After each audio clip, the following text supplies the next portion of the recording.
and we start recording just in case some of you may need the recorded lecture later on. And by the way, I have uploaded the recorded lecture, our lectures actually, which we had, but I have recorded and I have uploaded it on your ELIP, so you can access the lecture through YouTube lah, right? Tapi agak panjang, it's about 2 hours or so kind of lecture. So you just pick and choose which section you want to focus on. Yeah, you just select yourself. Yeah, which portion you want to refer to. Okay, jadi itu berkenaan dengan recorded lecture. And also I had uploaded some 1 or 2, I think, not many. Also videos related to the topic of our discussion for today, yeah, and also for last week as well. Right. Okay, so let me proceed then to the lecture proper for today. Right, what you want to discuss is actually on the topic which can be quite controversial, but we are looking at it from the economic or from the development perspective, not from the political perspective.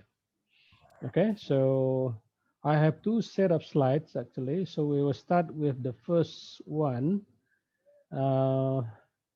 LU31. This is the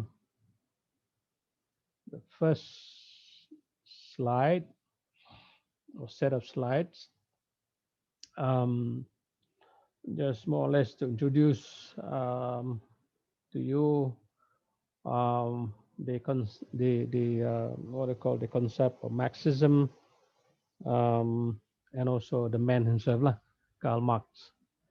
Okay, now Karl Marx, of course, you know, he's not a British, but he was raised, or rather, he lived quite a while in London after he more or less escaped from his country, Germany, right? Okay, so let's go through some of the notes that I prepared for you, and we more or less try to understand his background and his early writings, yeah? Right, so Karl Marx is also a sociologist, and by the way, yeah, it's also economist, yeah? So he has a lot of writings.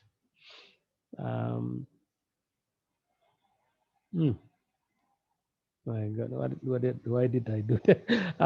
That was something I didn't expect anyway. Karl Marx, the father of communism. I think that's what made him famous. So he, as I said, his origin is Germany, and he has his colleagues in Germany who also you may know these faces and all that, yeah.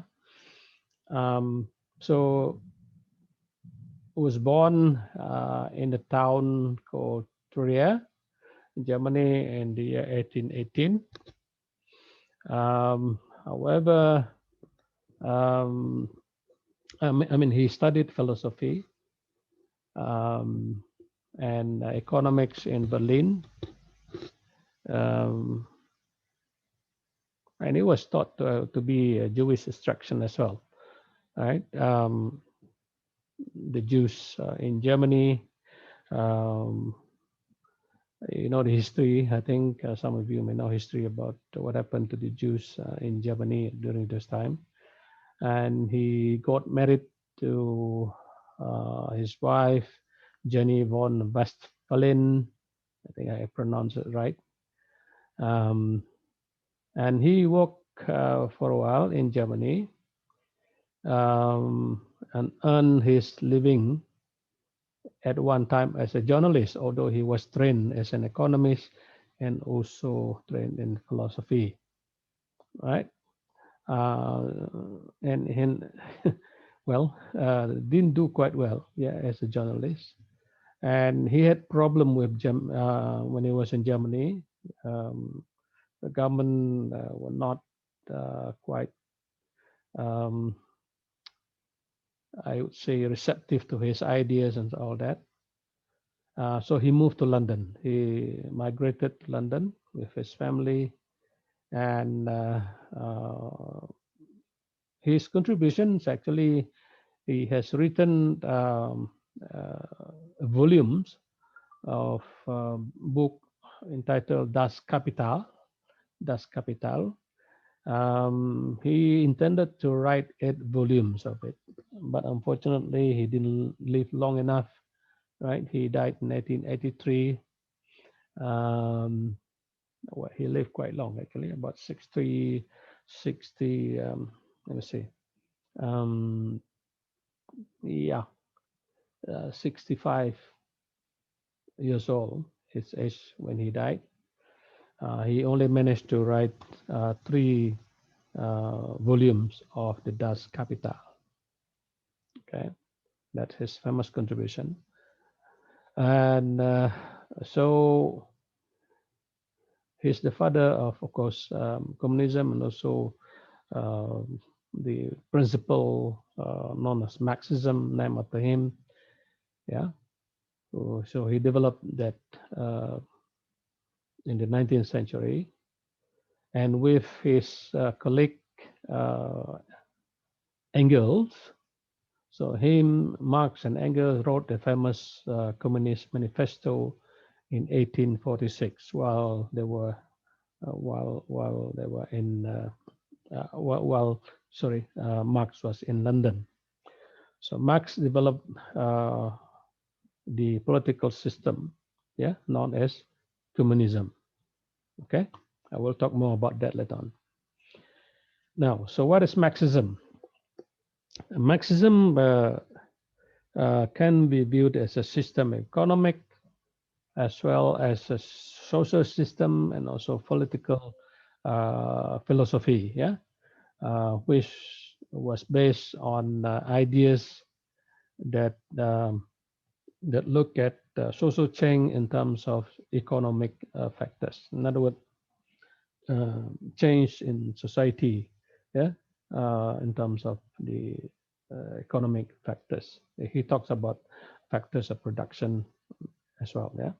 So the central tenet or his ideas is that the means of production is the economic base, yeah.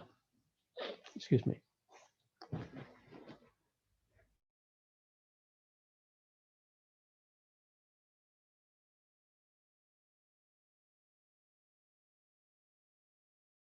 Excuse me. So the means of production is the economic base, which influences or determines the political life of an individual. Right? So under Marxism, the outdated class structures. You remember in England those days, there were classes, yeah, or class structures. I think have you taken a course called Gender, Ethnicity, and Class? Yes, last semester, right? Yeah. Was it last semester? No, I think first or second semester. Oh, first year, yeah, correct, first year. Because I was teaching that course last semester, so it's still fresh in my mind. Or forced to teach course anyway. Really not my forte, not my discipline. Anyway, under Marxism, the outdated class structures were supposed to be overthrown. Dibuang lah, yeah, more or less, with force through what he thought as a revolution, satu revolusi, ya, instead of being replaced through patient modification ataupun through uh, you know much softer means, ya. Uh, so so he believed through under Marxism, it was believed, at least in his opinion, that there is going to be a revolution that will overthrow the class structure. And so the ultimate goal, of course, is to have a classless society. Yeah, classless society. Okay, so capitalism, um, being the second actually form of uh, economic system, has more or less succeeded what was previously feudalism, um, and that system of capitalism will be removed by dictatorship of the workers. Jadi workers yang dia kenali sebagai what he termed it as proletariat, which refers to workers who work in industries, in factories, and so on, right? So removed by dictatorship of workers called socialism, that's the term, and then followed quickly and inevitably by classless society, which governed itself without a governing class or structure. So that was what he believed, yeah, at that time.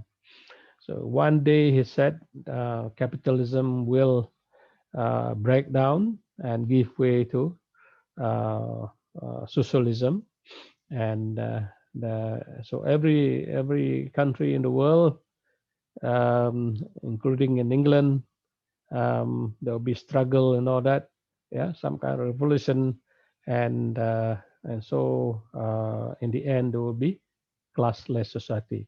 Tidak ada classes in society. Okay, so that was his ideas, and uh, as I said, the 19 the Marxism rather was developed in 19th century, which was jointly by two German friends who happened to be living in London, Karl Marx and Friedrich Engels.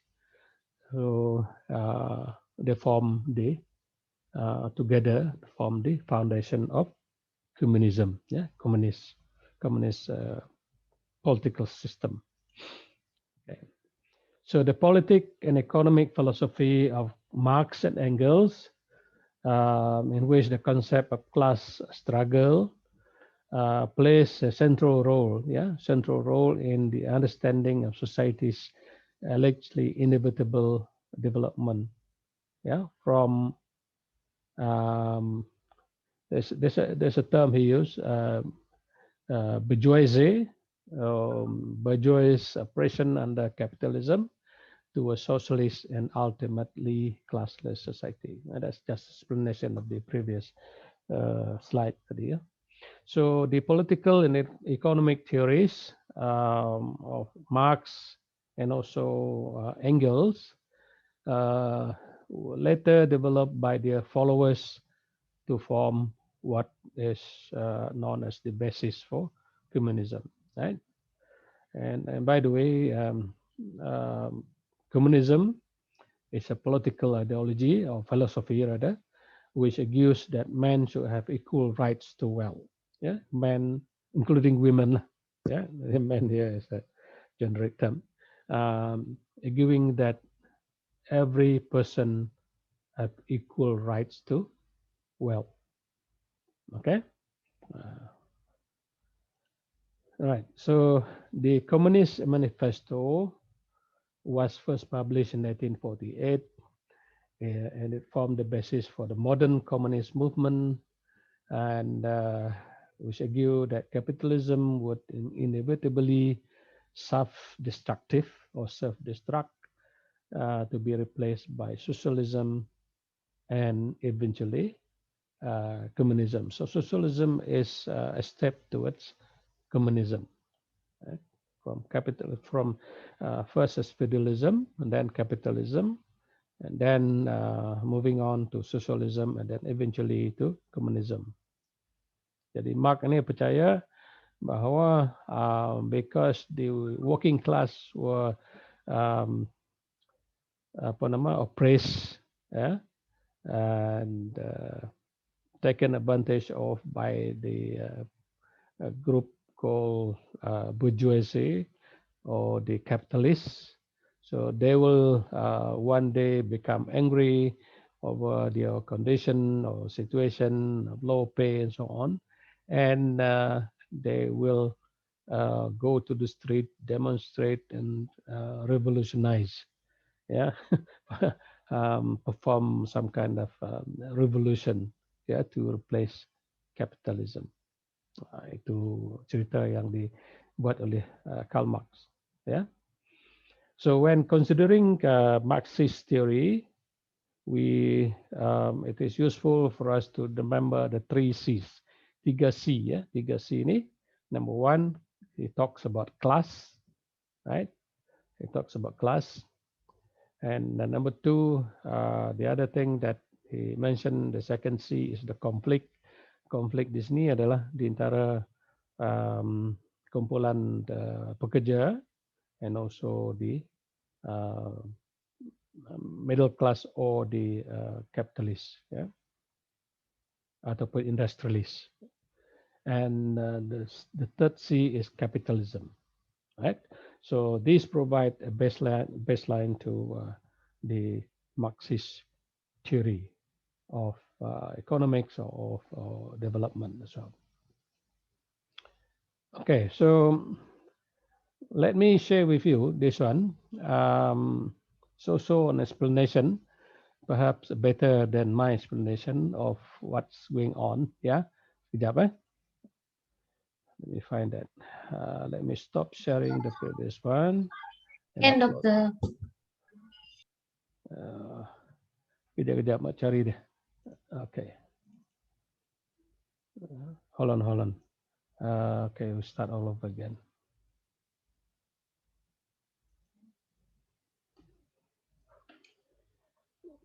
Can you, is there, ada bunyi ke, ada nampak ke? Tak ada audio. Nampak, can you hear? Suara tak ada. Audio oh, suara tak ada. ada. Kejap. Ya. I think I know the problem. Kejap. Kejap.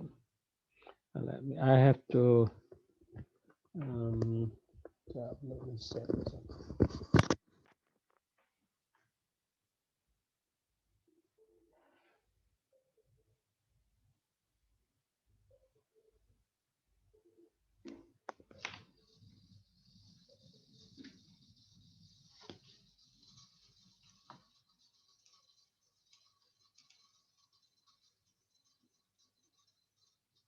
Oh, sorry.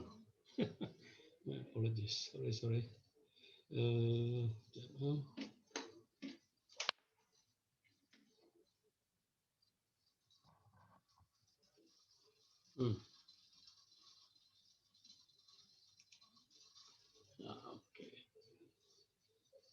I think I know the problem here.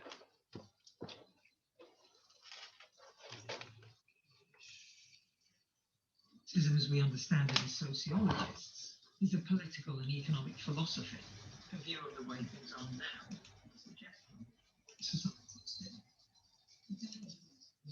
Okay, can you hear now?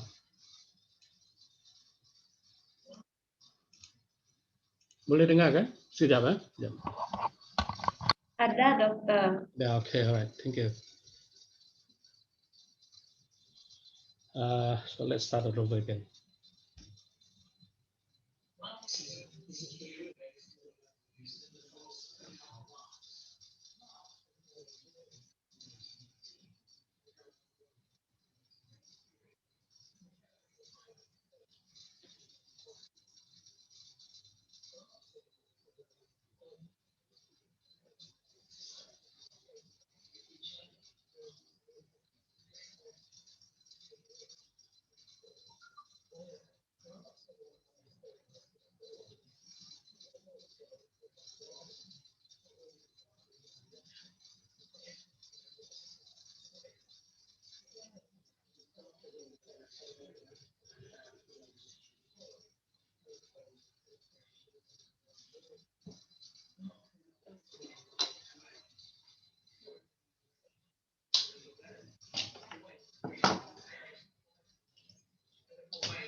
Speaking.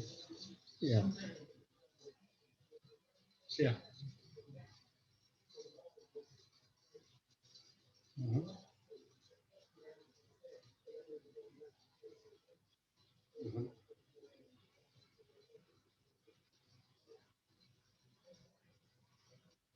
Mhm. Mhm.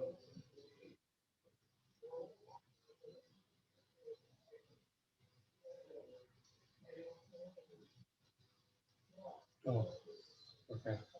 Okay. My current job actually is, yeah, it's called, the job is called professor, but it is a lecturer's job, not teaching. Yeah. Yeah, lecturer slash professor be okay, I think. Yeah. Okay. Thank you. I'm in the middle of my class actually online. All right, it's okay. It's okay. All right. Thank you. Thank you, Veronica. Yeah. Okay. Bye bye.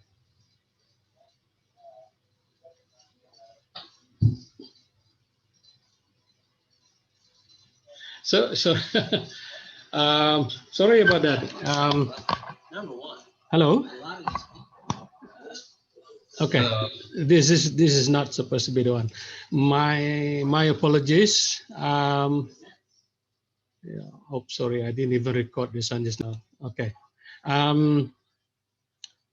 My apologies because there was an urgent call from outside. Yeah.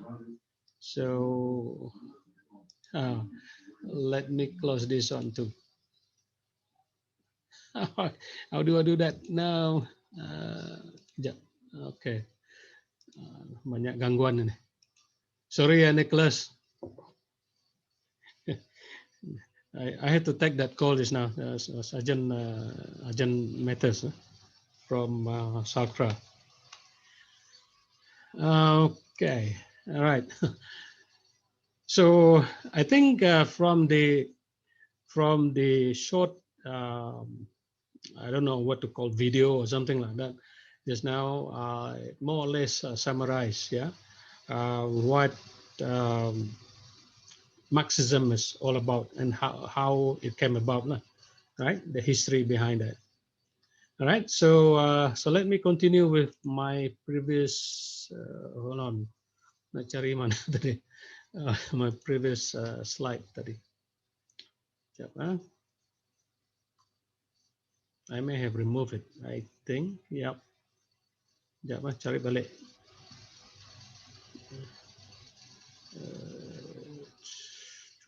3, 1, 3. Sorry, telah ditutup tadi.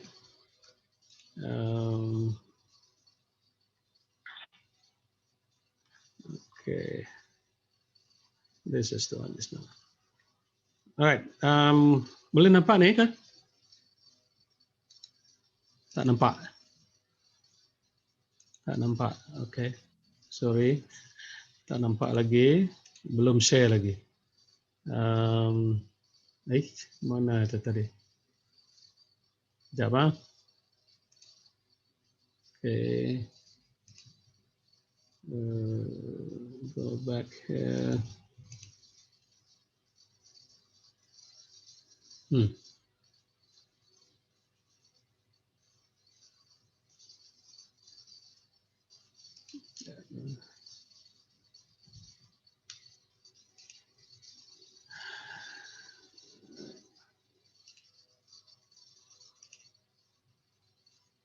That's the second one.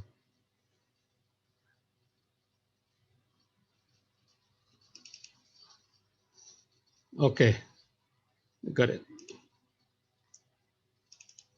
Okay, once again, sorry for the interruption just now. Right, so that, yeah, so that the short. Any comment on the YouTube just now? Was it clear?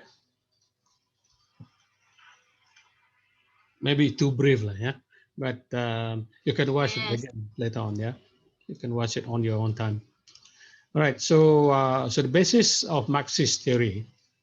Remember, talking about two classes, the working class and the middle class, or the bourgeoisie, he call it, yeah.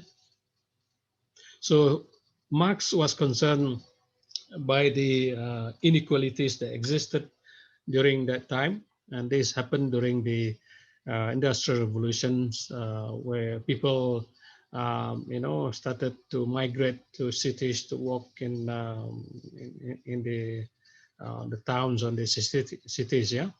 And so what he observed then was that the workers that were poorly paid, yeah, gaji tak besar, and then the working conditions was terrible, yeah, for them.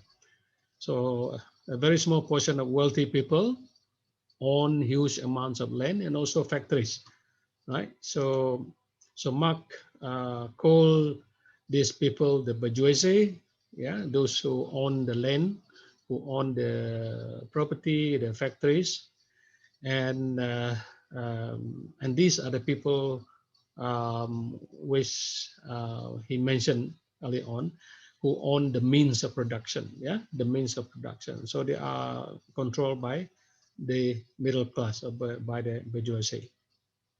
While as the working class, or the group he called, or rather the class he called proletariat, yeah, these are the working class, and these people work for the middle class ataupun the bourgeoisie group, yeah, as wage laborers, ya. So bergaji tapi gaji tak besar, jadi gaji kecil. So that was so he observed, he saw this condition that the laborers had to where they work, yeah, in the factories, industries, and so on, dirty, low paid, and so on, yeah.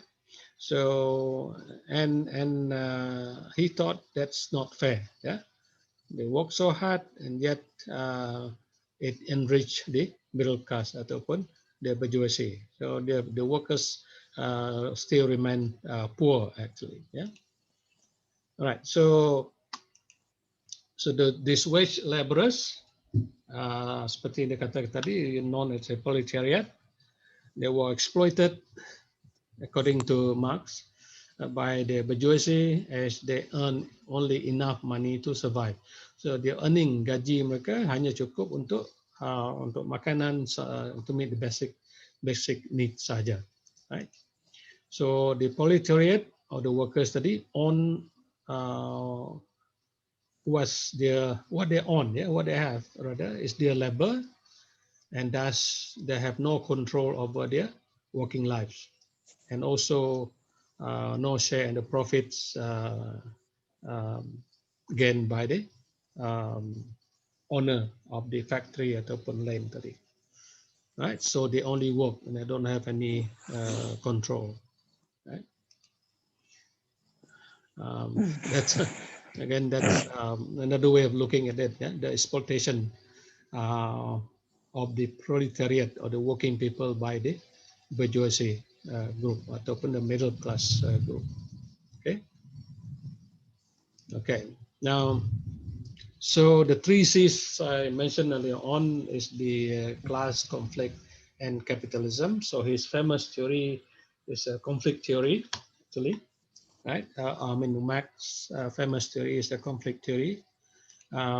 So there is a lot, or there are, or there were, sorry, yeah, because talking about the past, a lot of differences between the bourgeoisie and the proletariat, yeah, wide division, yeah, between these two classes.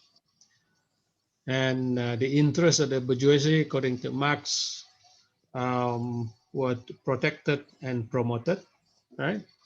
The interests were promoted and protected, and that ensured social inequalities in the society that cause conflict. Yeah? Jadi because of these differences in, or rather inequalities that continue to exist in society, that create a lot of conflict, or conflict is going to occur lah.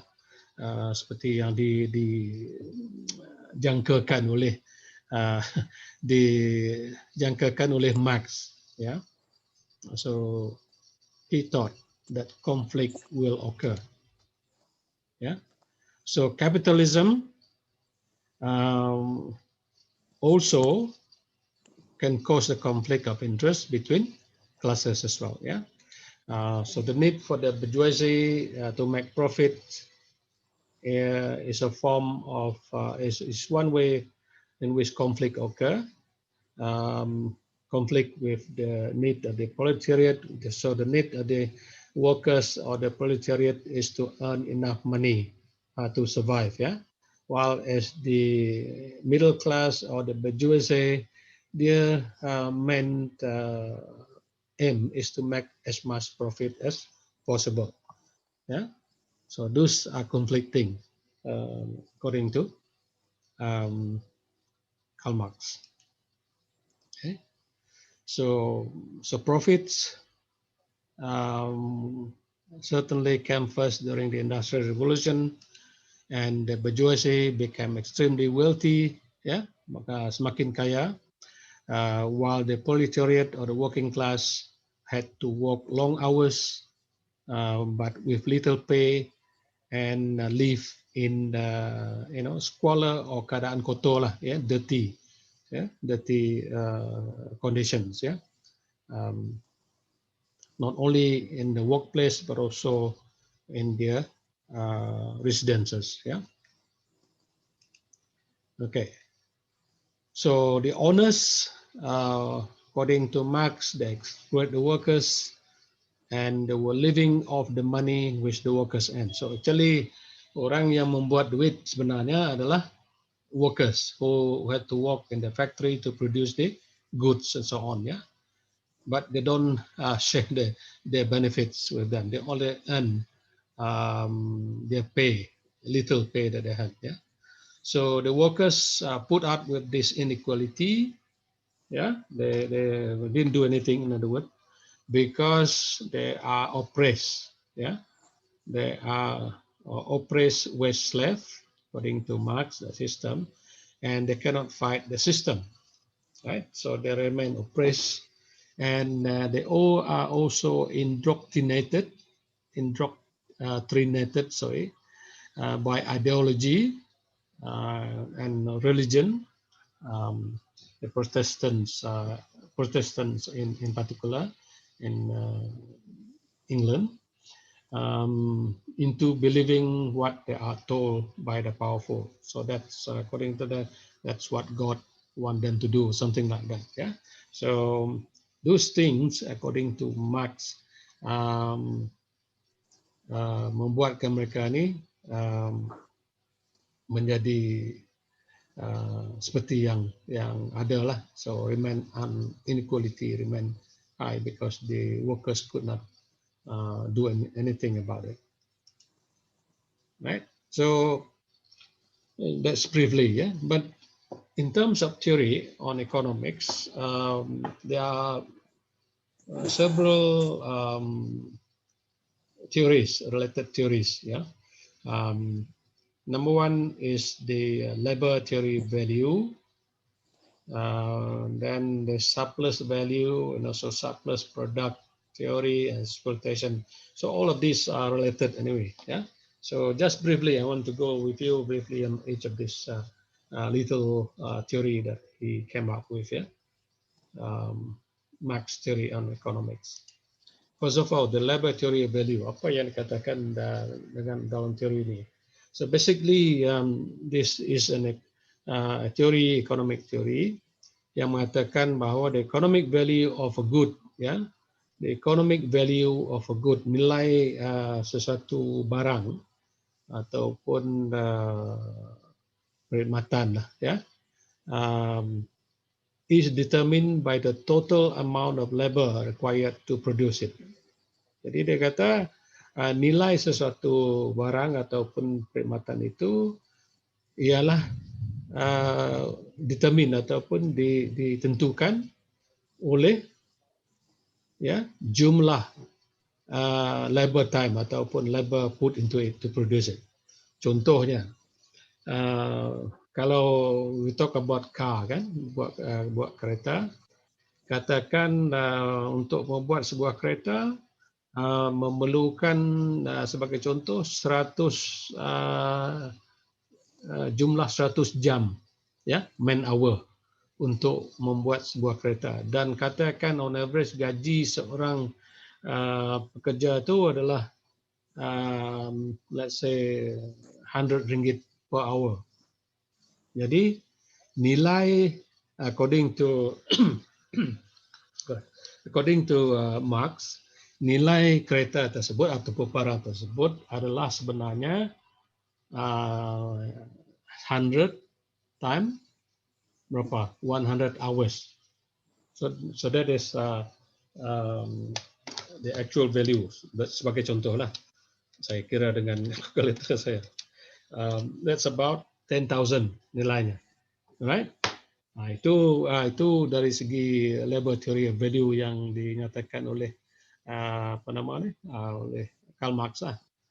I believe in this, not because I like Karl Marx, tapi kalau lihat sebenarnya nilai barang itu memang based on the amount of input, ya, you put in to produce the goods. So kalau harga barang itu jauh lebih tinggi daripada nilai tersebut, maka the profit is very high.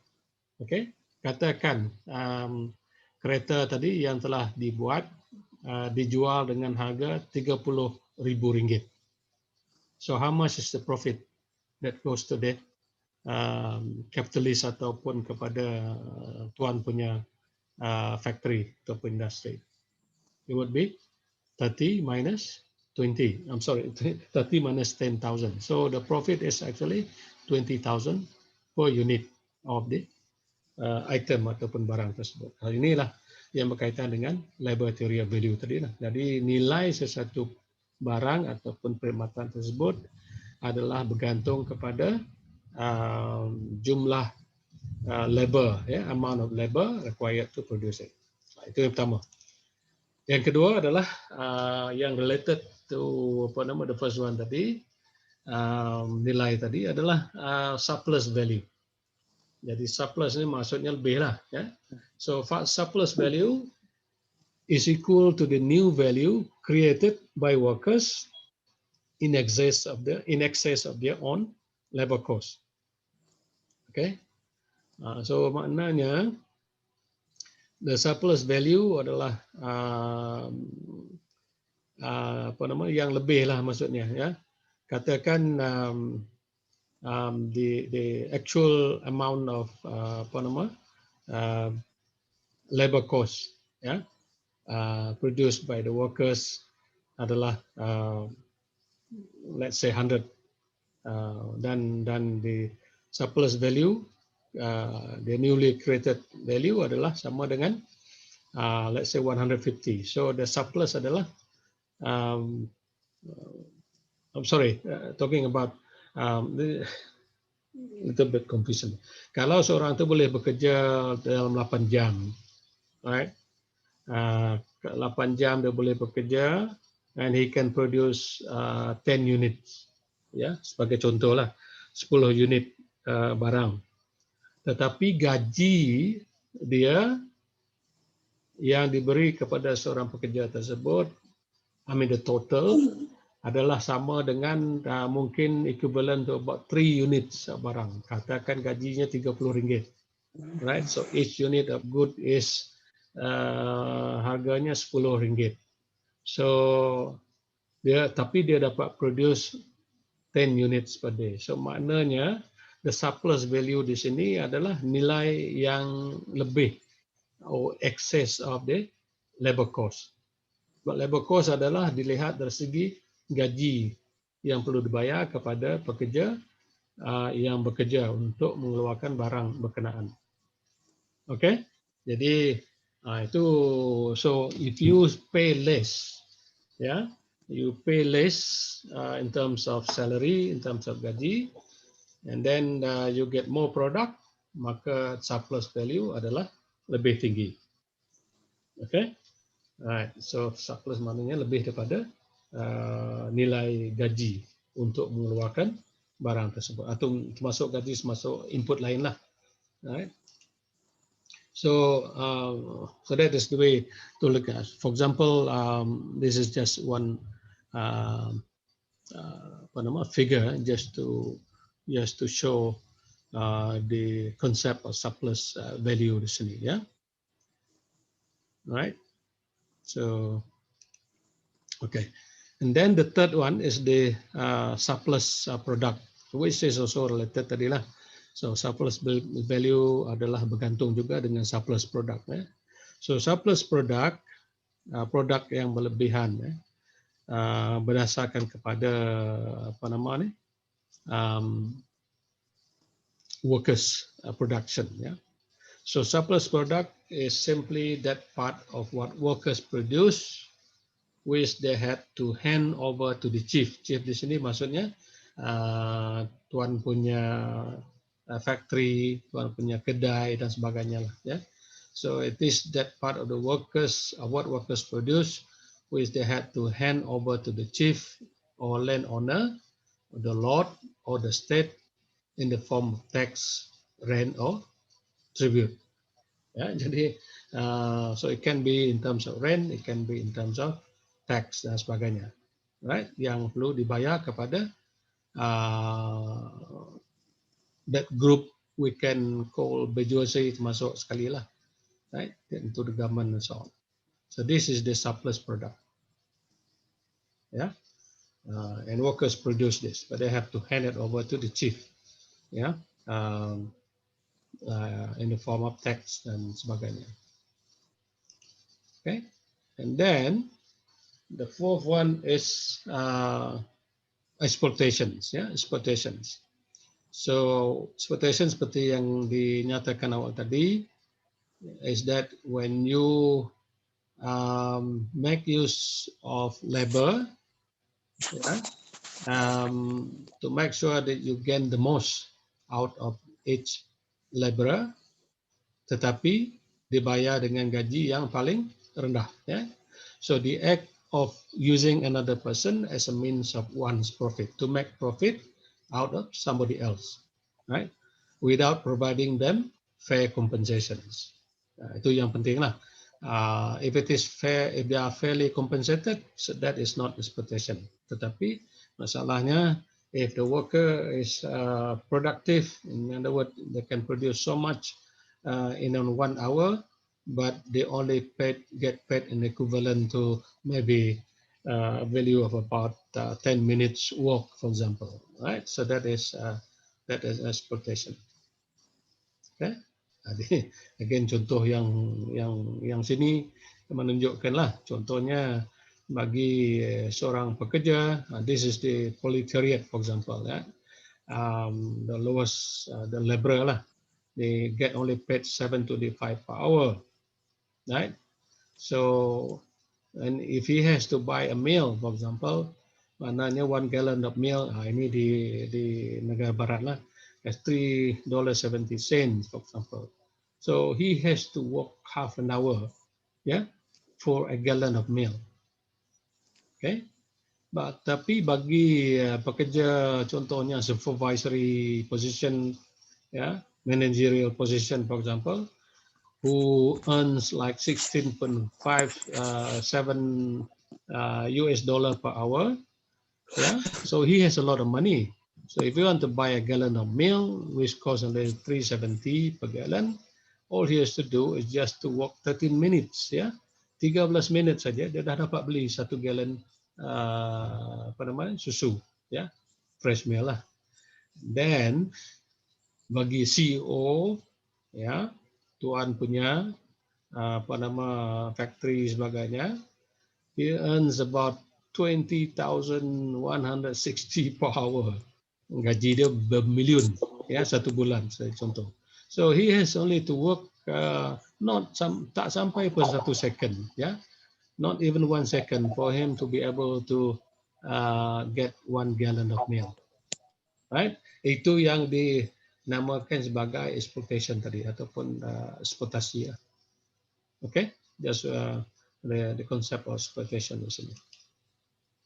Right. So the ultimate goal of Marxist is revolution. Akan ada satu revolusi atau revolution, sorry, that results in classless society where there is going to be fair distribution of goods. Yeah, so everybody will get equal. So society's classes are the cause of struggle, according to Marx, and that society should have no classes. Jadi kalau tidak ada kelas, there will not be any conflict, yeah, struggle. It is because of the differences in classes that cause conflicts and so on. Yeah? So Marx talked about the revolutions. So he predicted that wealth would belong to fewer and fewer people. Maknanya makin lama makin sedikit, ya, orang yang mempunyai kekayaan, in other words, ya. So the workers would eventually realize their position, ya, yang dikena apa namanya, merasa ke mereka tu ditindas, ya, ditindas dalam bahasa Malaysia, and overthrow the bourgeoisie. Okay, so that workers eventually realize their position and overthrow the bourgeoisie. There would be an armed revolution, dia dengan senjata sekali, ya, satu revolusi akan berlaku, which would begin in Britain. I remember he was in Britain, right, during this time when he wrote the apa nama buku, the manifesto, communism, and so on, the Communist Manifesto. He was there during the Industrial Revolution, but we're talking about armed revolution here, or he was talking about the armed revolution, yeah, in Great Britain. Okay, that was his prediction. Remember his prediction. There was never any revolution at all. Ya, itu perlu diingat ya, yang berlaku di Britain. So what he predicted did not happen actually. Ya, so it would happen in very near future according to him. Ya, but didn't happen. So what actually happened? Right? What actually happened is that the biggest problem with Marxism is that the predicted revolution had never occurred in the form that Marx said it would. Ya. So tidak pernah terjadi. So people also, yang keduanya, people were not poorer or are not poorer. Kalau mengikut prediction Marx tadi, people will be become pauper ataupun become poorer, ya, because they won't get any kenaikan gaji tidak ada sebagainya, but did not happen. What actually happened was the workers get pay raise, ya, gaji naik, and then not only that, but the working conditions were also lebih baik, ya,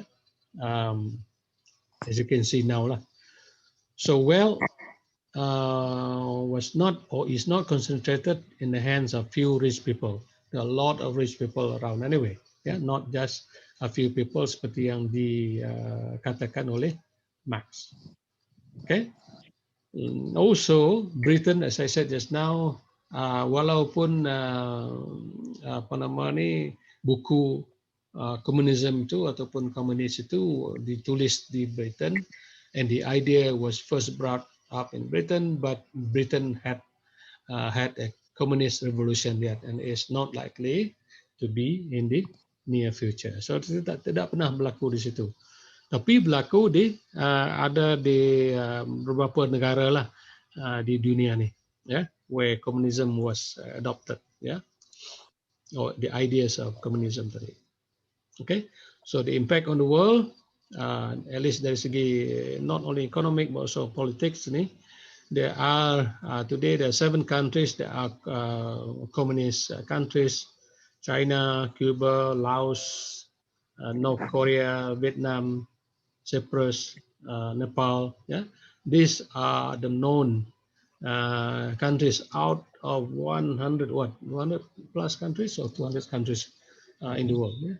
Jadi hanya 7 buah negara, right? But even among these countries, many of them have changed, yeah, as well. Yeah, right. Okay. It's raining outside. That's less noise. Tadi panas di dalam bilik. Sekarang hujan di luar, sejuk pula. It's raining in Kota Samarkand, by the way. All right. So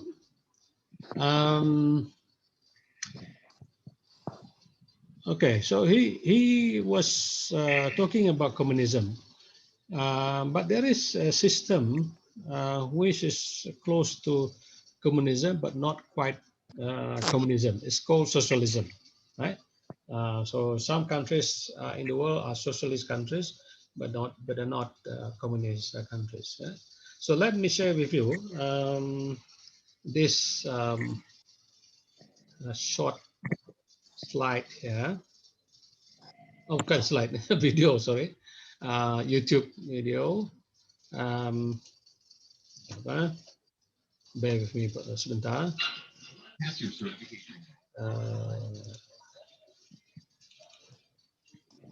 Okay.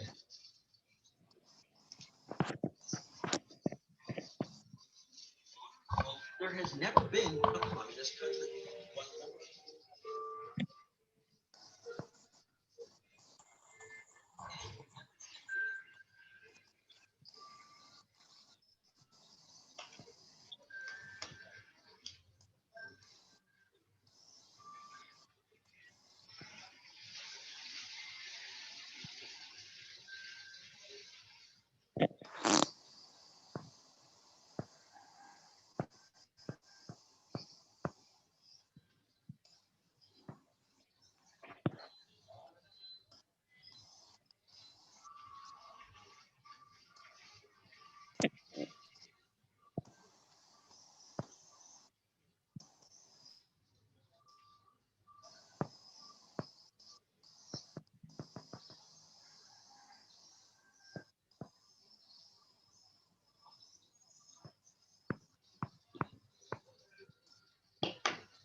Sorry about that. Okay. Right. Macam mana? Masih jadi?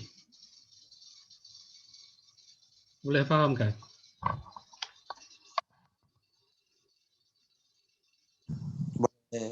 Boleh ya?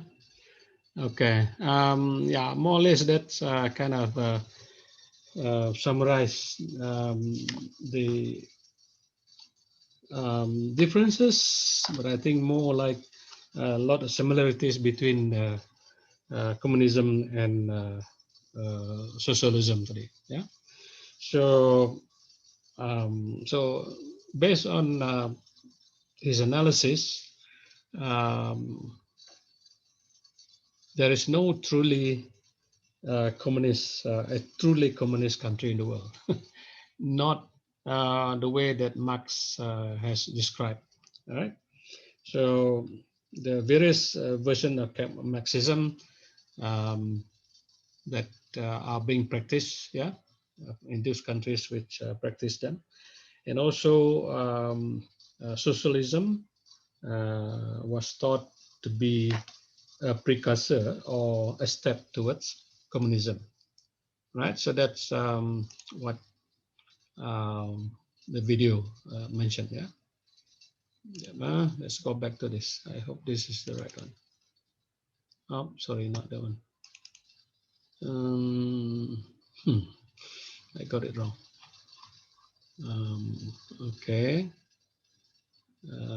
That's the one just now, yeah. All right.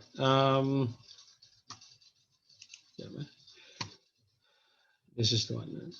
Now, before I go to this documentary, documentary on YouTube, which I think would be very good to watch, about Karl Marx and his work. Let me go to the conclusion for this first part of our lecture. Yeah.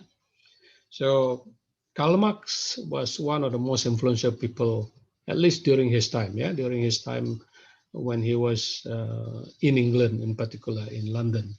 Right.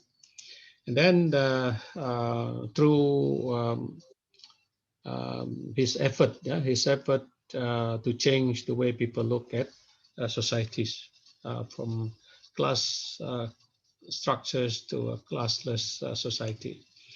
So, and also he believed that having all the money with only a few people in the common working class person, yeah, so only a few people have a lot of money, but a lot of people didn't have enough. That would, according to him, would lead to a revolution, ya, satu revolusi to a classless society. Okay, remember those are his writing and his prediction. Yeah, and he started his life himself with quite a lot of money when he was forced to move to London. Remember, he was forced to move out of Germany because he has problem with the authority in Germany. Yeah, so he moved to London, and he lived what most people consider to be living in poverty. Yeah, living in poverty. So his theories have more or less made people follow him in some parts of the world, and to overthrow their government for the idea of equality, right? To gain equality. So Karl Marx, more or less, has changed the world with his writings, and also with followers later on, with his writings and theories, and also his thoughts. Yeah. So in a way, he has contributed. In my opinion, he has contributed his thoughts and also his writings. Yeah. Whether or not we agree with what he has written, I think that's depend very much on what is happening lah. Yeah. Some countries they do, some countries don't. Yeah. Okay, so before I end this first session, let me just spend a I think this one is about half an hour. Very good YouTube on this, yeah. So let's watch this one. Sekejap, tarik itu, and then okay.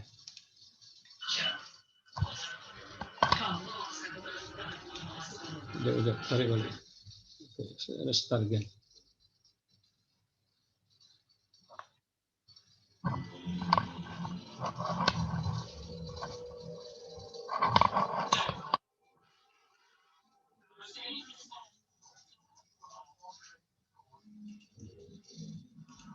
Okay, boleh dengar kan suara tu?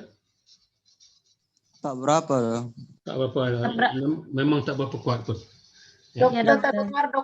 Kejap, saya kejap adjust volume dulu ya. Doktor send link lah dalam grup.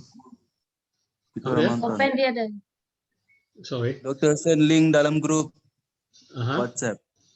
Dan kami nonton. Oh ya kah? Boleh? Okay. Boleh. Boleh. Tapi boleh sekarang kan cuba dengar di sini. Dan nanti kita buat link situ ya.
Okay. I know it's a good documentary. It's quite long. So what I'll do is I will upload it on your WhatsApp, yeah, so that you can watch it, the documentary at your own time, ya, boleh ya? Boleh, Prof. Okay. Jadi, okay. So we will start with another session after we take a break. Ya, kita ambil break maybe about 5 minutes or so, and then we'll start with the second part of our lecture. Atau ada soalan sekarang nggak? Ada komen sebelum itu?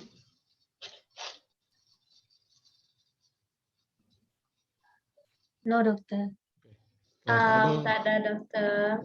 Oke, kalau tiada kita berhenti sekejap dan kita akan sambung kemudiannya.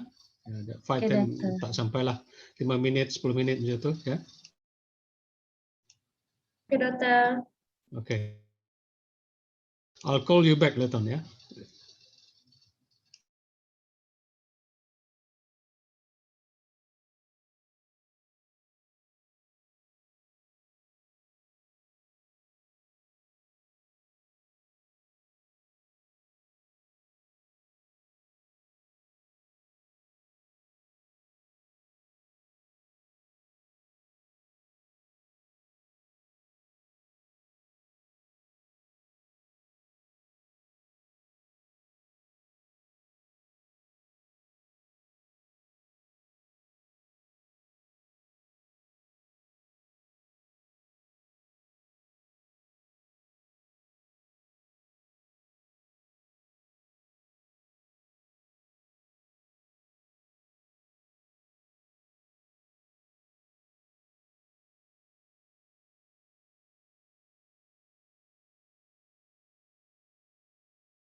Oke, boleh kita sambung?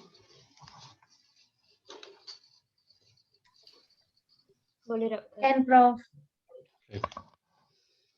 Sambung, and we can finish earlier. We stop earlier lah. All right. The next slide is a continuation of the previous notes I presented earlier. Okay.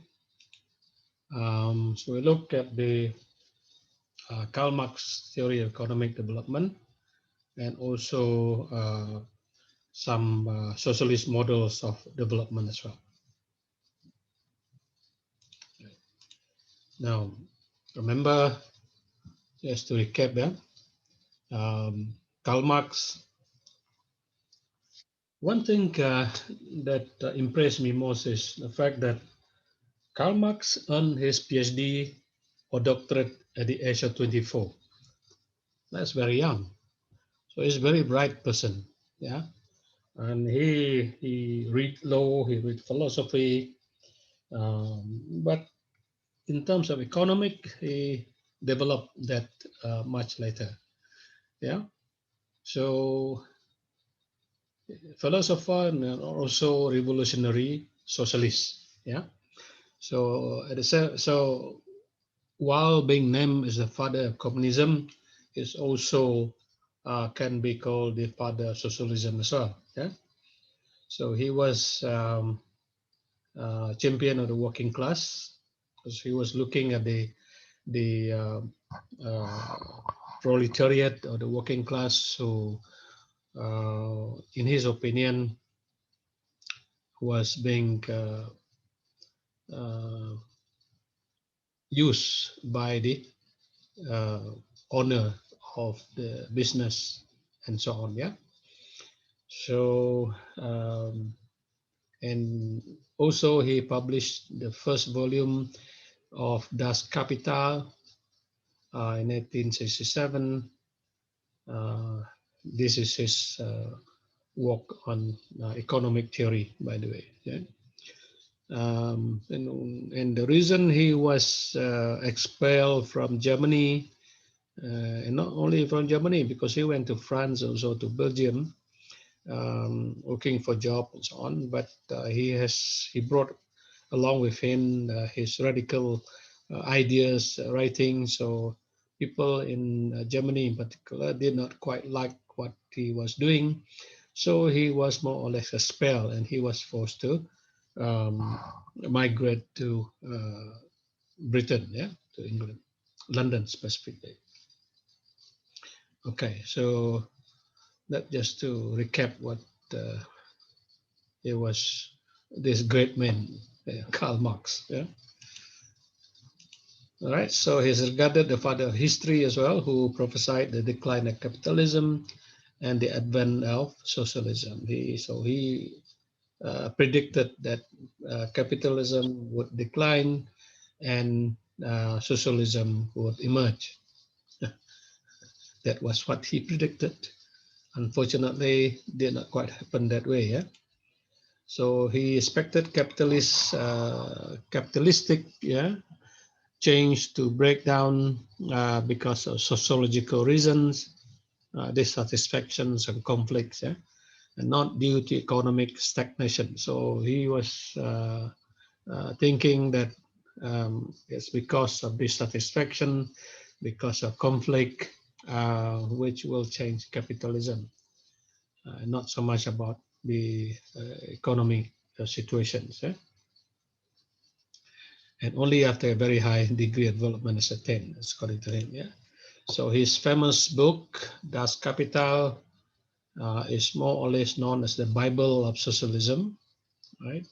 A very, very important book. And he presented the process of growth and the collapse of capital economy, yeah, in that particular book. Okay, just about the system, economic system. Remember in the old days, right?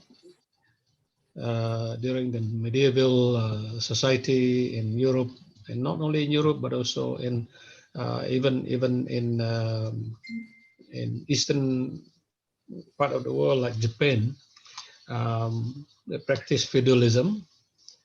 Basically, feudalism is where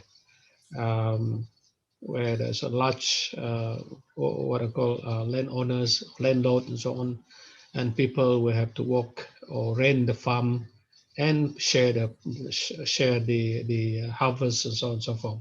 And that's the simplest form of feudalism during this time, right? So and then when industrial revolution started, and also because of the problem with land ownership and so on. So many people they had to move, yeah, because they don't have the land to utilize to farm and so on. So they moved to the city and work for industries, for factories and so on, yeah, under capitalism. So feudalism evolved into capitalism, where profit is the main goal, of course, yeah, and people get rich, yeah, individual can get rich through capitalism.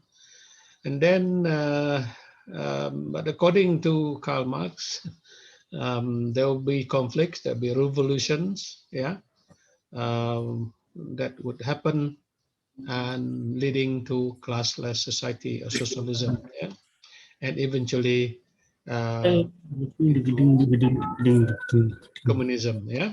So that's the more or less the continuum, yeah, the process. So in the first part here, the feudalism, capitalism, this is basically the private property ownership, while as in the socialism and communism kind of economy, it's all public property, yeah, all public property, okay.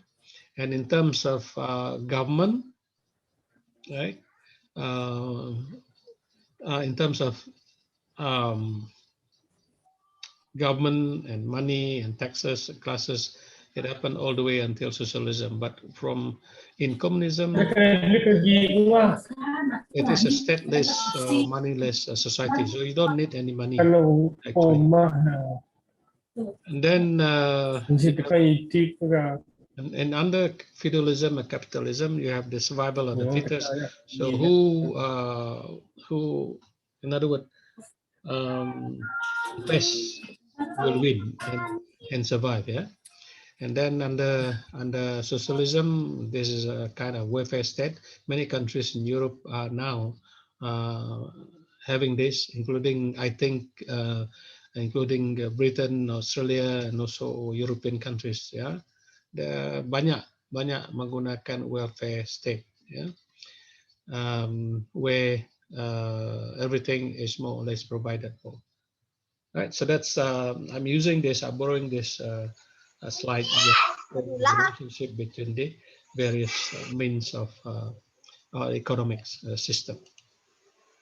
Okay, so what's the key assumption of the Marxian economic theory? Yeah, they have various functions. Yeah, I just list them down here or up here in the screen. The first one is that there are two principal classes in society according to the apa namanya, according to Marx in particular. Yeah, you know that already, the bourgeoisie and the proletariat. And then the second assumption is that the wages of the workers ataupun gaji pekerja are determined at the subsistence level of living. In other words, very low pay, yeah, low salary, gaji rendah. Ketiganya, labor theory of value holds good. Yeah, about labor theory is now the theory of value, the value of goods. Yeah, and so thus labor is the main source of value generation. In other words, the value of the good is determined by labor. Okay. Fourth one assumption is that factors of production are owned by capitalists, right? So capital is of two types. Of course, modal, I'm talking about modal here, constant capital and also variable capital. So constant capital could be land, yeah, could be the building, but the variable capital could be in terms of the amount of money invested, and also other inputs and so on, that. Yeah. Then capitalists, another assumption is capitalists atau bourgeoisie tadi exploit the workers, right? And labor is homogeneous, in other words, the same, yeah, everywhere, and they can move from one site to another, one factory to another, and so on, yeah, perfectly mobile. And another assumption of this Marxian economic theory is that there is perfect competition in the economy, yeah, perfect competition in the economy. And then also the national income is distributed based on or in terms of wages and profits, right? So those are the few the 9 assumptions of the economic theory of growth, yeah, Marxian economic theory of growth. Okay, so looking closely at it, at the concept, Marxian concept economic development. In the Marxian theory, the production or the means is production means the generation of the value. So in other words, the generation of the value ataupun nilai, ya, adalah dasarkan kepada production tadi. So economic development then is the process of more value generating.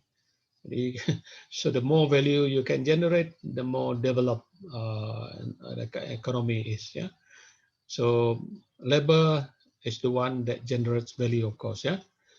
Right. So, but with high level of production, it is possible through more and more capital accumulation, and also through use of technology or through technological improvement. Yeah, so not just labor will generate value, but also you can improve on that, enhance the production through injecting more capital, yeah, investment, and also technological improvement. Okay, so at the start, according to this theory, growth under capitalism, the generation of value and accumulation of capital happen to be at a very high rate or underwent at a high rate. Ya, ia akan berlaku dengan tinggi dan cepat. However, after reaching its peak, yeah, there is a concentration of capital associated with falling rate of profit. Dan ini mengikut teori apa nama itu, I think it's Keynesian theory, talking about the return to investment, yeah. So diminishing returns on investment, yeah. So this in turn reduces the rate of investment and as such the rate of economic growth, ya. Jadi itu yang akan berlaku, mula-mula tinggi, kemudian it reach a peak period, and then after that it will fall down, ya. So so that leads to increasing unemployment and also class conflicts, yeah. So labor conflict start, and there is class revolts according to according to their prediction. Okay, so ultimately there is going to be a downfall of capitalism and the rise of socialism. So ini yang dikatakan ataupun yang difikirkan oleh Karl Marx, ya, berkenaan dengan the downfall of capitalism and the rise of socialism. Right. So what is the socialist models of development? Right. So socialism is a form of populist economy. Yeah. In other words, it's popular among the general public, of course. Yeah. And also quite popular in terms of political system, yeah, which is based on public ownership. So public ownership meaning it belongs to the people, right? And also it is known as the collective or common ownership lah. Yeah, belongs to everybody in terms of the means of production. So those means of production include machinery, tools that are used by people who work, and also the factories used to produce goods that aim to directly satisfy human needs. Jadi untuk mencapai keperluan manusia. Okay, cantik kan? Jadi so nobody should be living in poverty. Ya, kalau betul apa nama ni agihan, ya, distribution of goods and so on. Ya, so the primary characteristic of socialism, ya, is that working class ataupun workers tadi, they also own and control the means of production. Ya, the factories, the businesses, and so on. Ya. In contrast to capitalism, which Marx doesn't quite like anyway, where dalam capitalist system, the capitalism, where capitalists ataupun the owners of the business owns the means of production, yeah, and dalam capitalism also they rely on labor or workers or working class to actually produce anything with their means of production. Jadi itu bezanya antara, ya. So in socialism, the working class owns the means of production. It's not just individual capitalists. And so on. Right. So, but in a purely socialist system, yang betul-betul 100% socialist, in other words, all legal production and distribution decisions are made by the government. Jadi kerajaan yang membuat keputusan, ya, ataupun the production and also distribution decision lah.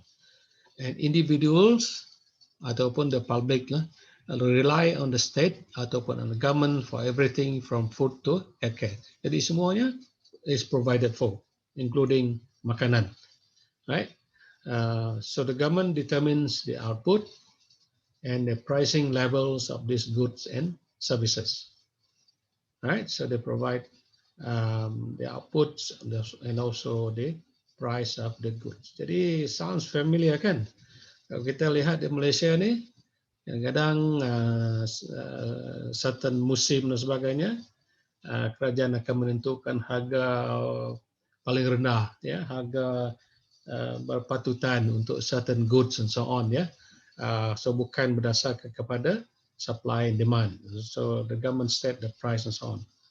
Yeah. So later on we look at Malaysia. I think Malaysia in a way dia mempunyai some elements of socialism as well, yeah. A democratic socialist system maybe. Right. So socialists will be content that the shared ownership of resources and the central planning, yeah, will provide more equal distribution of goods and services. And that later on will lead to a more equitable society ataupun masyarakat yang agak sama ataupun equitable lah, yeah. Right. So democratic control is essential to socialism, of course, yeah. So everybody in socialist society will have the right to participate untuk melibatkan diri in the social decisions that affect them. Yeah, so have the right to participate in any decisions that affect them.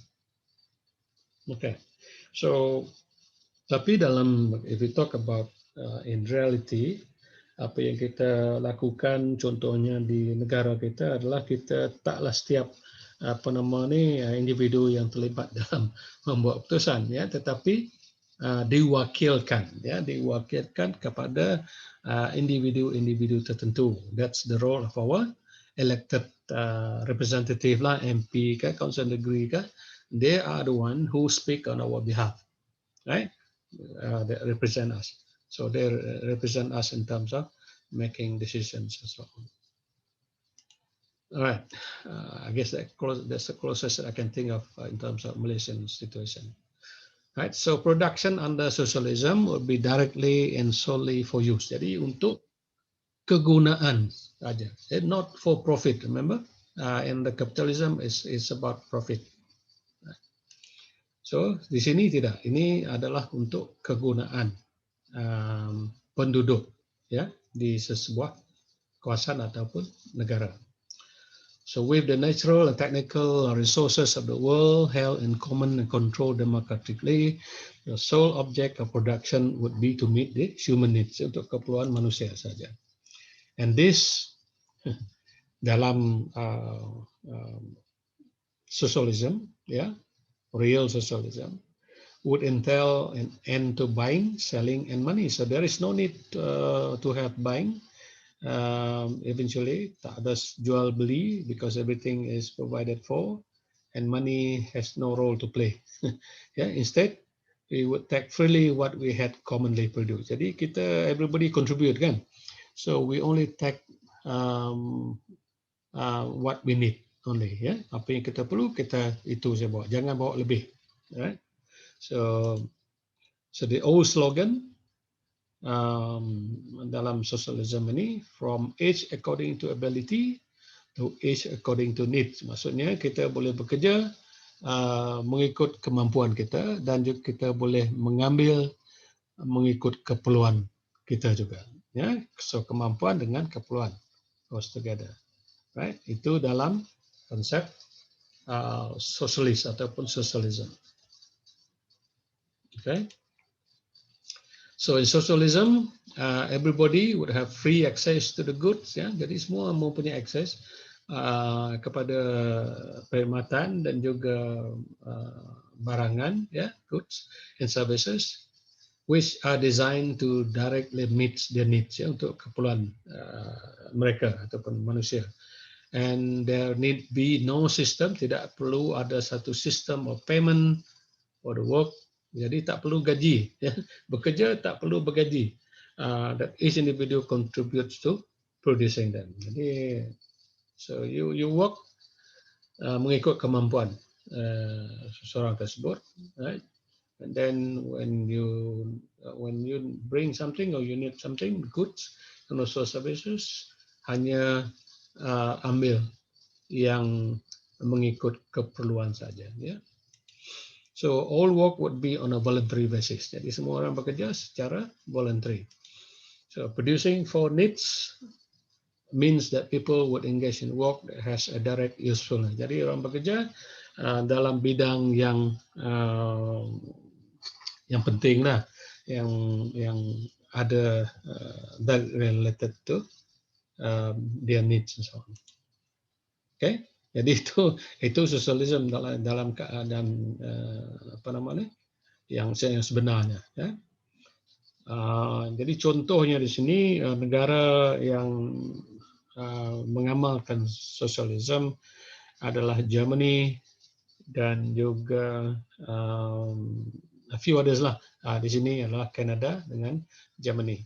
So it was, of course, socialism was originally referred to a system on its way to communist ideal. Jadi dalam video tadi dikatakan it's a step towards ataupun precursor to communism sebenarnya, ya, to ideal to classless society. However, today most socialist countries are democracies, ya, democratically elected government, for example, right? So more government will be involved, yeah, more government involvement than capitalist nations. So the government runs key industries and makes decisions, right? And they have more social services provided for the people, some for free, some for minimal fee, right? In some countries, this real socialist countries, memang for example health services free. You know, if you don't have enough money, people will there is a system that provide for you and so on. Yeah. So businesses and individuals will have to pay higher taxes. Jadi cukai ini digunakan untuk membantu mereka yang kurang mampu. So that's a way of distribution or redistribution of apa nama itu kekayaan tadi lah. Right? So this example, yeah, Canada, Germany, so. All right. So according to Lenin, I think you know who Lenin is by now. A very famous person also who once lived in Russia. The goal of socialism, according to Lenin, adalah communism. Right, this is a famous quote lah. Right. So the goal of socialism is communism. Okay, so the key, I think I mentioned this a bit just now. Some key tenets, important point about socialism is that it is public or collective ownership of the means of production instead of individual, yeah. So collective ownership or public ownership of means of production, and also there is central planning of the economy. And I think what we have in Malaysia too, what we practice actually, we do have some central planning units, yeah, federal as well as state, and these are the ones who is determine the economy of the country in terms of what industry and so on, for example, yeah. And also emphasis on equality and economic security as well dalam socialism. Equality very important, and also security, yeah, so that everybody will be able to survive and meet their needs, yeah. And the goal, of course, is also one of the goals also is to reduce class distinction, so that there will not be distinct differences in classes, yeah, in society. All right. Jadi dalam if you look at the economic models, if you compare capitalism with socialism, they are quite consistent. Yeah. For example, in the capitalism, the factors of production. Again, I'm repeating what I've just said earlier on. The factors of production is owned by individuals, and the profit in competition is the one regulate the activity. While in socialism, the factors of production is owned by the government, right? And another public, yeah, the public, and the government regulates the economic activity. Okay. So, and also in capitalism, they apply the law of supply, law of demand. In other words, the producers will supply products with high profit, yeah, and in terms of demand, demand will increase as the price decreases. So that low there. But in socialism, the economic activity is controlled by social need and central government planning. Yeah. So in terms of the role of government in capitalism, there's no government regulation. It's laissez-faire. In other words, if it is a completely free, yeah, from government regulation, it's known as a laissez-faire capitalism. Right. On the other hand, there is also a system of capitalism where there is free enterprise system with limited government control of business. Yeah. So in socialism, the ideal communism is a political as well as economic system in which the property is communally, yeah, in other words, belongs to a community, and social classes cease to exist. There will be no social classes. Okay, so in reality, all economies fall somewhere in between these two idealized systems, yeah, between capitalism and socialism. So over time, economies may move or have moved toward the center of this continuum. In other words, in between here, yeah, between capitalism and socialism. I think most most countries are now operating along that line. There's some elements of capitalism, but at the same time, some degree of socialism as well.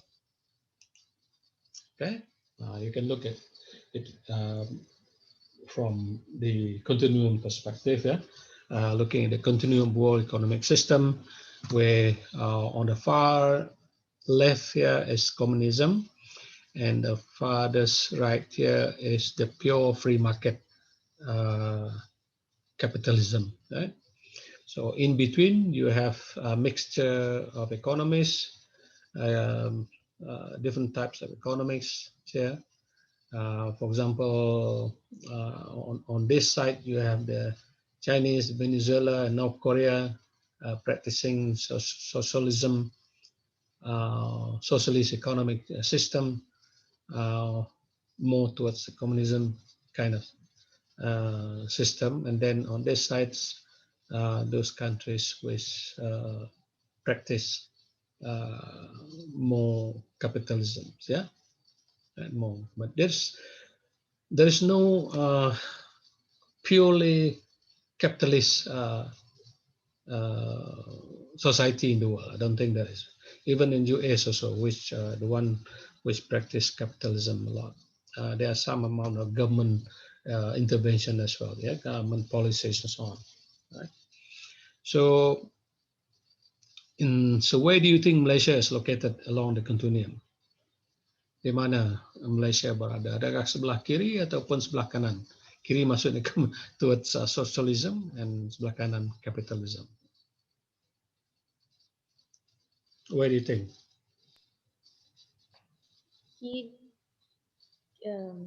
Kiri rasanya. Kiri maksudnya? I mean, I'm looking at my screen. Socialism. Kalau kiri bagi saya itu lebih kepada socialism kan? Kalau kanan tu lebih kepada capitalism. I think if you analyze the situation in Malaysia, we do have some elements of socialism, I think, yeah, because government do provide for the people as well, yeah, macam-macam lah, yeah, and then at the same time there are capitalist system also, yeah. So people owns properties and all individual ownership and so on, yeah, banyak, yeah, and then so people get rich. So there are classes in Malaysia. Kalau kita betul-betul mengkaji, ada kelas di sini, ada orang yang kaya, ada middle income group and the low income group, and among the B40 and all that. Those are the way people classify societies in Malaysia.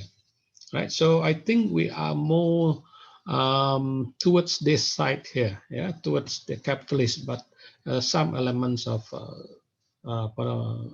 kita ada mix economy sebenarnya. We have capitalism, but at the same time we do have in terms of socialism, elements of socialism. Again, that's my opinion, yeah. Looking at the situation we have in Malaysia. Okay, now I just put it here. This is about capitalism and socialism, communism. Yeah. So this is the system, the type that we have. Capitalism, individuals and private organizations own and operate businesses, right? Mostly in US, where the free market determines the production and also distribution of goods and services. Again, US, I said, is one of those countries in the world, but at the same time, they do have also government roles to play in the distribution of services as well. Yeah, the prices set by supply and demand. So, price of goods and services is dependent on supply and demand. Kita pun ada di situ kan, supply demand which determine the price of goods, yeah, in the market. Okay, in socialism, state owns and operate many businesses and services, and the private ownership is allowed Yeah, there is you can have private ownership dalam socialism, but not in communism lah. But citizens pay high taxes to fund the state run. In other words, the state-run social services, for example, hospital, education, and so on and so forth. Yeah, that is funded by or through taxes paid to the government provide that. Okay, so that's the kind of thing. So Sweden is a good example in Europe, yeah, where they practice socialism.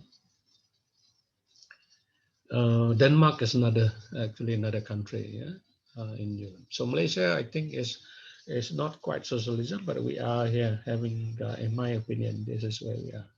Yeah, capitalism plus some elements of socialism.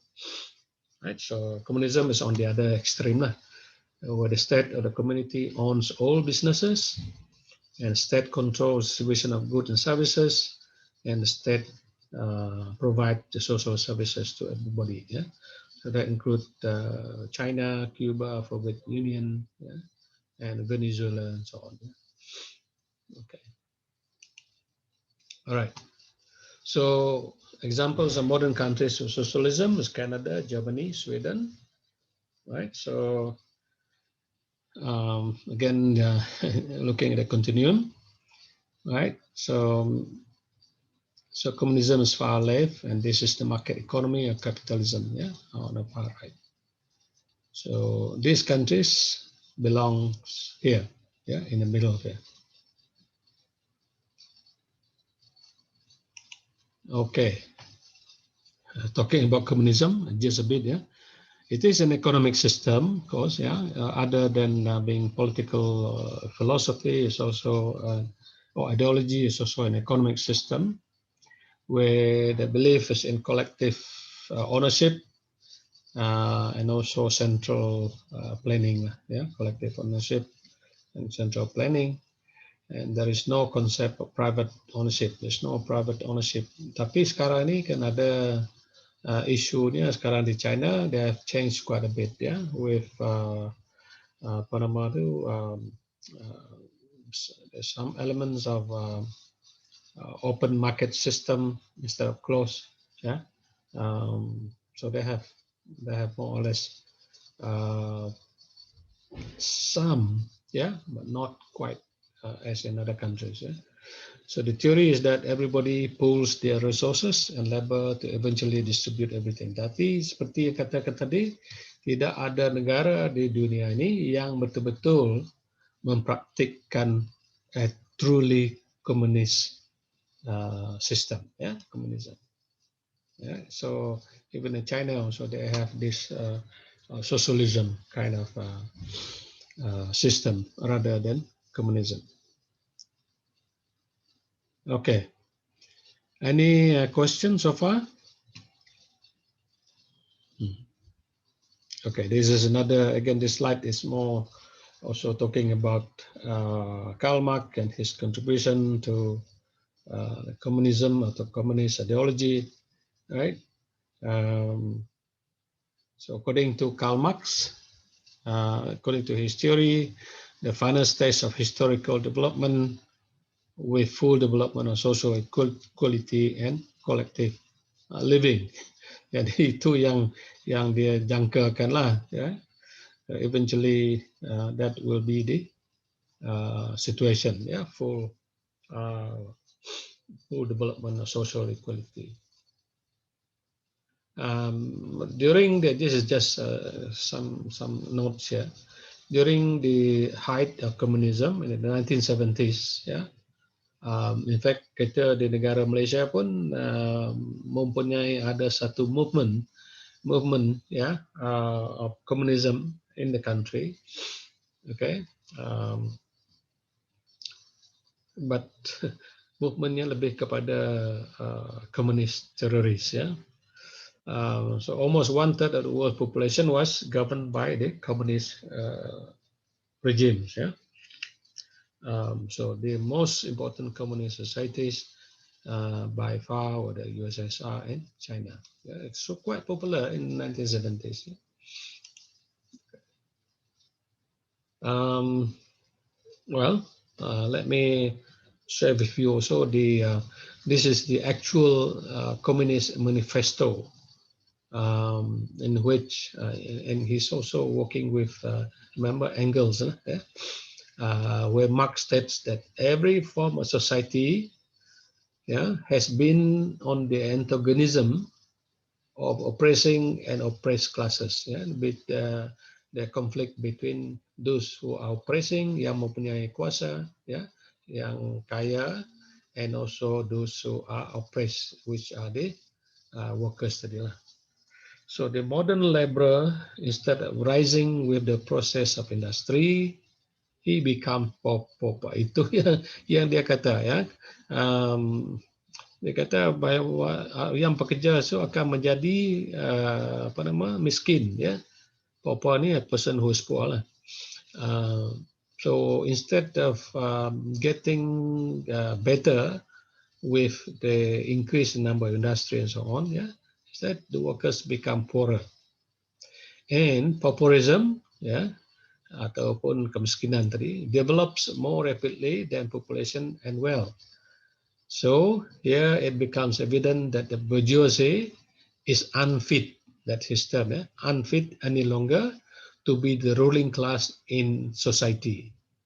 So society can no longer live under this bourgeoisie, and its existence is no longer compatible with society. This is the manifesto yang dibuat oleh Karl Marx in 1847. Right? So equitability ataupun equality in society. They don't trust the bourgeoisie. They don't trust the ruling class. Don't forget about that. That's more to politics than anything else. We're not going into politics here. Okay, so the last few slides, we're going to see some images of socialism in different parts of the world. Different parts of the world. For example, this is in Denmark, a very what you call good country, also quite rich country, Denmark. Of course, not as rich as US, but rich by European standard, socialist country, Denmark, and where they have a mixed economy that combines free market capitalism with socialist welfare state. Jadi they have, in terms of governments and all that, they have a socialist system, but in terms of economy, they do have the free market capitalism. Okay, so but they are now rolling back to its more socialist policies. They emphasize on equality, providing for every person. So if you happen to be living in Denmark, I think life would be better, right? Right. Compared to another socialist country, which is Venezuela in South America, right?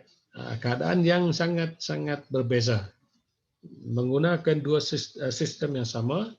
So this is, unfortunately, in Venezuela, they don't use a mixed system. They use a pure socialist economy, whose people have been so plagued with shortages of food. Jadi banyak masalah, bekalan makanan tak cukup, even toilet paper. This is based on this slide yang saya pinjam lah. That they have since voted out the ruling socialist party. Jadi keadaannya sangat teruk under socialist system. Okay.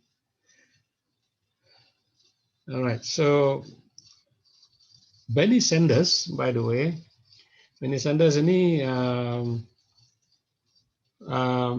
bertanding untuk menjadi candidate for the Democratic Party, Demokrat lah, Parti Demokrat di US, tapi gagal, kalah oleh Biden.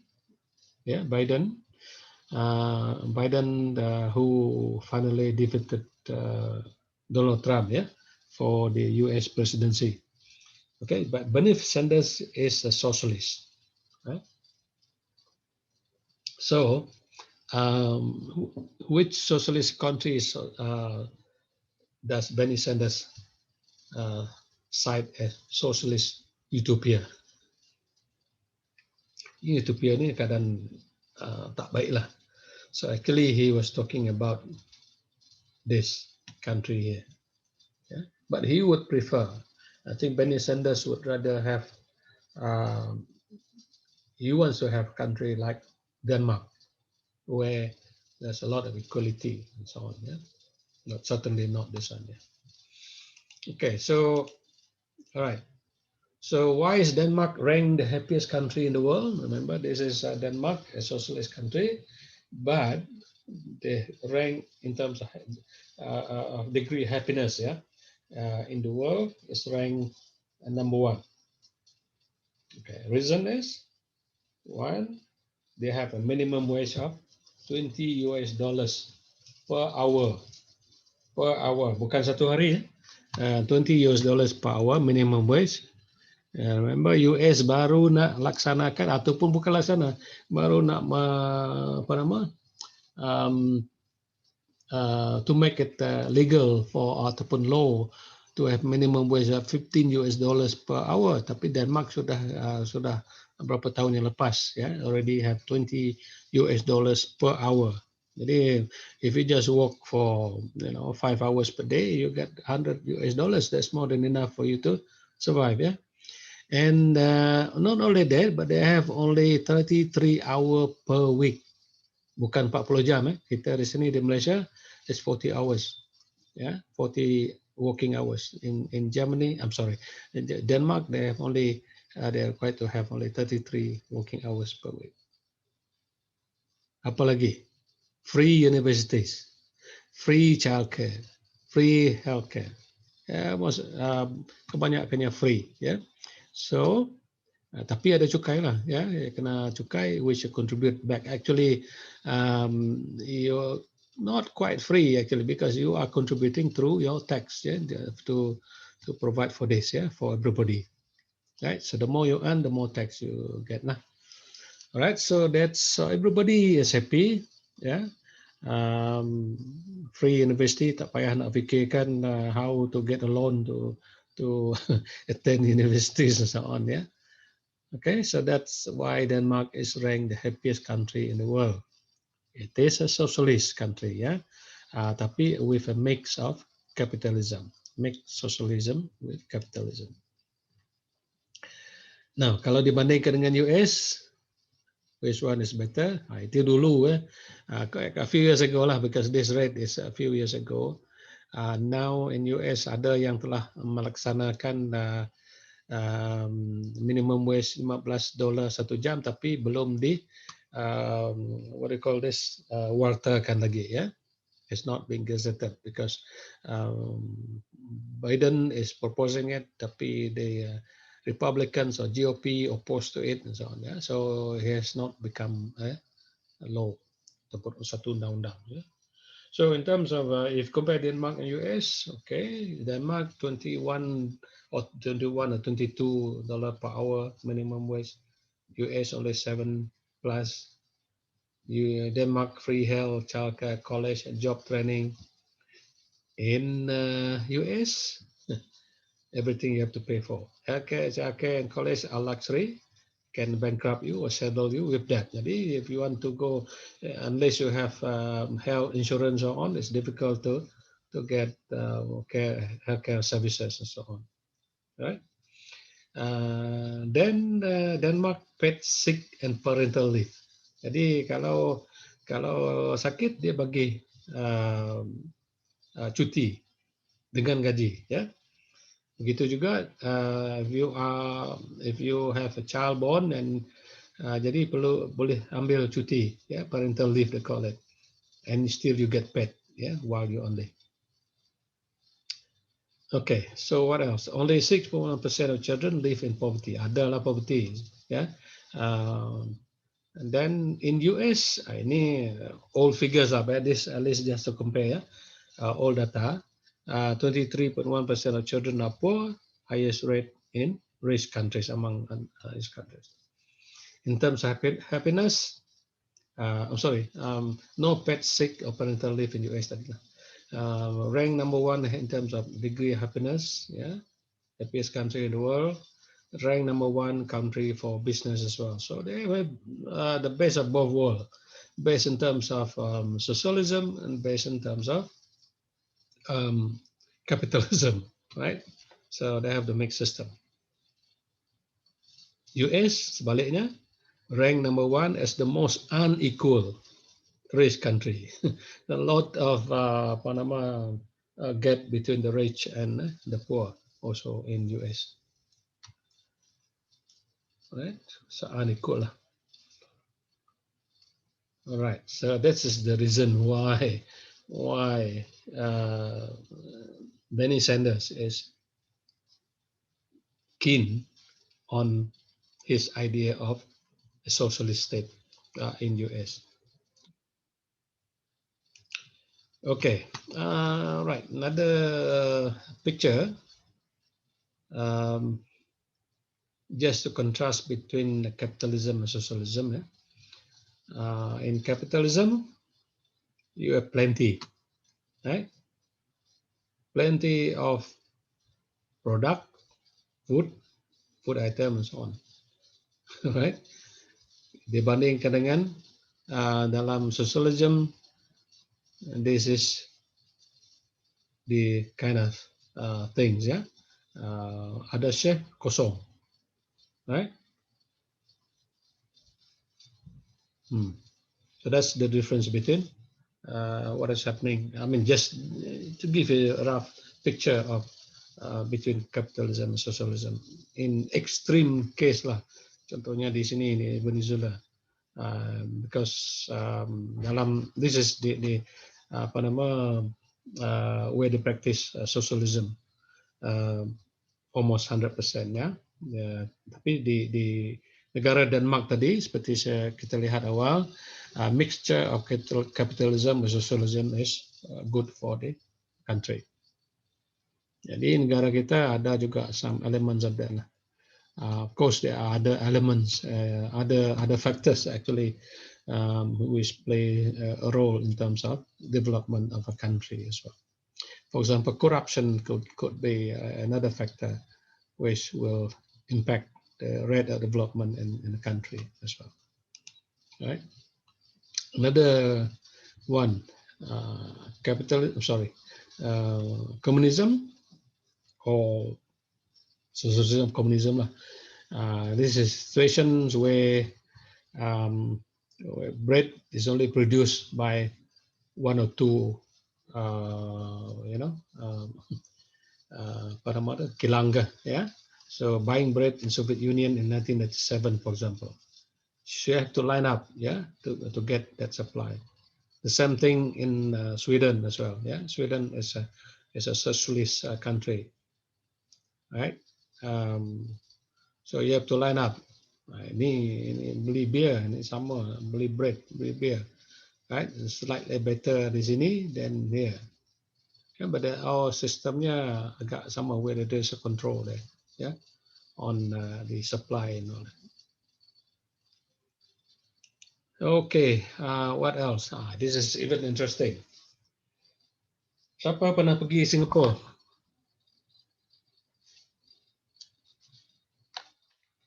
Ada? Yang pernah pergi itu boleh cerita lah. Oh, no, doctor. Sebelum COVID. Okay. Dulu pernah pergi? No. Okay. I've been there, what year was it? 2000,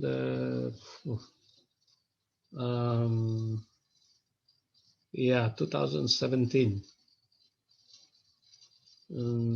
End of the year, I was there.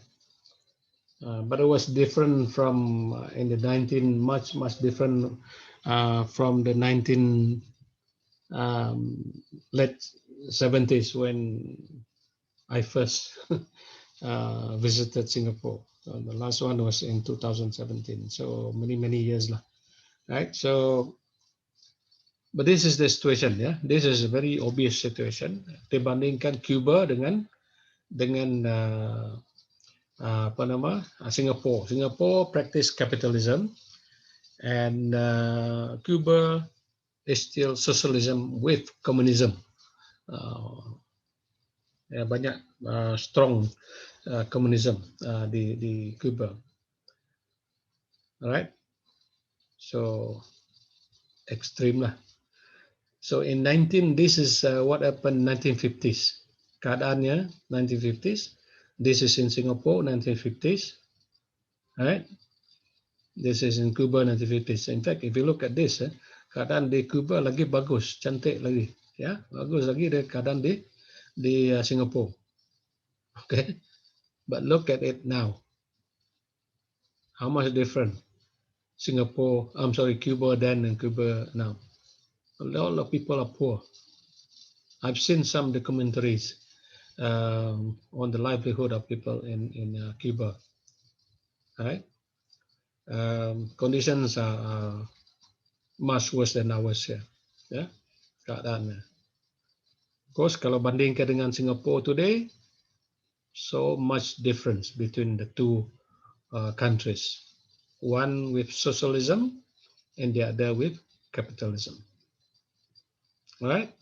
Jadi itu boleh bayangkanlah ya perbezaan di antara kedua sistem, dua negara yang mempraktikkan dua sistem ekonomi dan juga politik yang Singapore practice democratic lah, democratic, dan Cuba itu is more like communist dari segi political ideology, and also in terms of ekonomi dia lebih kepada socialist system. Okay, so all right, so the last slide, I think. So what's the problem with socialism? The problem with socialism, according to Margaret Thatcher, and by the way, Margaret Thatcher was a former prime minister of a women prime minister of Britain, yeah, British prime minister. She's still alive, I think. Right? So according to her, the problem with socialism is that you eventually run out of other people's money. Jadi masalahnya, other people's money are through taxes. Jadi that's where the money come from to provide for the rest of the people who are so unfortunate. Ya. Jadi melalui uang rakyat sebenarnya, the people's money. So it depends on that. Yeah? So when there's when people don't earn enough, maka dari segi cukai pun sedikit juga lah. So that doesn't help the country at all. Yeah? So the cover ataupun duit kerjaan pun semakin berkurangan. Plus kalau ditambahkan lagi dengan corruption so on, itu lagi teruk, right? So jadi so a purely socialist country is quite difficult. I think that was happening in China at one time, yeah. Cuma sekarang ni mereka dah berubah, ya. Mereka dah berubah.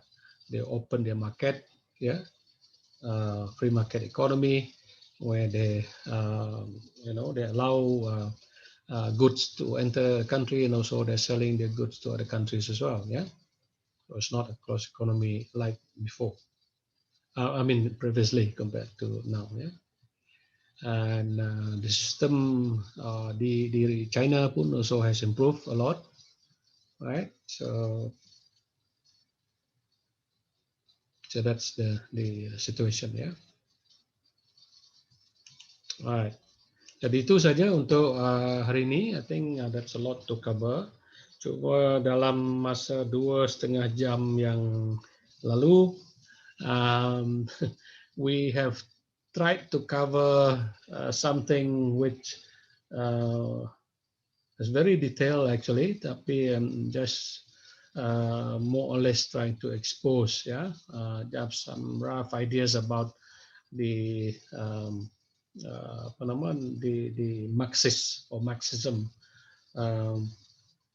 theory of economic development, and also the approach, the reasons behind the Marxist theory of economic development. Believe that basically they believe that capitalism will fall. Okay, itu jangkaan mereka dulu. Unfortunately, it doesn't. Capitalism still survive until today. In fact, it's getting stronger, and also moving on to other countries of the world as well. Okay, and then the other prediction that apa nama Marx or Karl Marx predicted was going to be a revolution or conflict between the workers and the owners of factory or industries and so on, or the bourgeoisie and the proletariat, and that never happened, or did not. There was some revolution somewhere in France and so on, but that's not quite what was assumed by Karl Marx.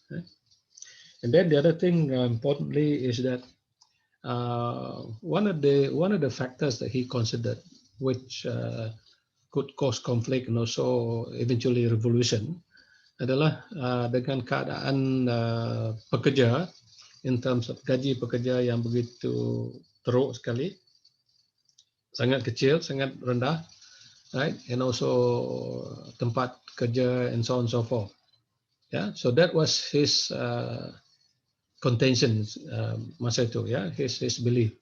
But in actual fact, the conditions for the workplace and also the living conditions of the workers now has improved so much, right? The workers in factories and industry and so on, and also the salary, gaji, wage, has also improved a lot, so these are things that Karl Marx thought would never change, and that leads to a lot of dissatisfaction on the part of the working class.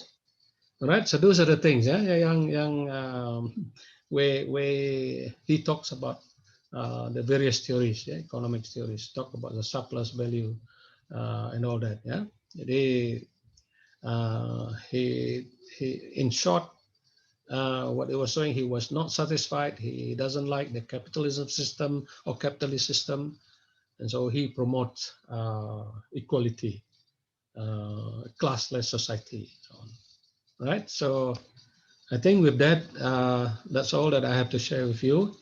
But if you want to know more, there's always opportunities to know more.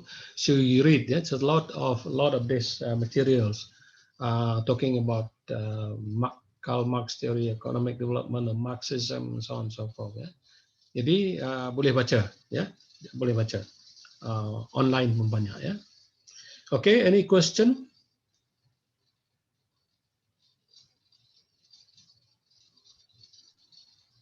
Ada? So far tak ada, dokter. Okay, let me. Alright. Kalau ada soalan boleh tanya. Let me just stop share this one. Let me.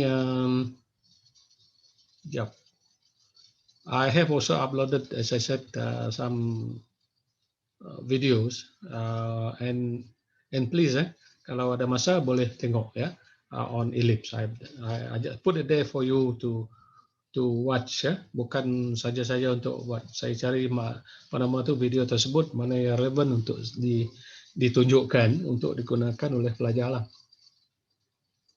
Okay, any question? No, dokter.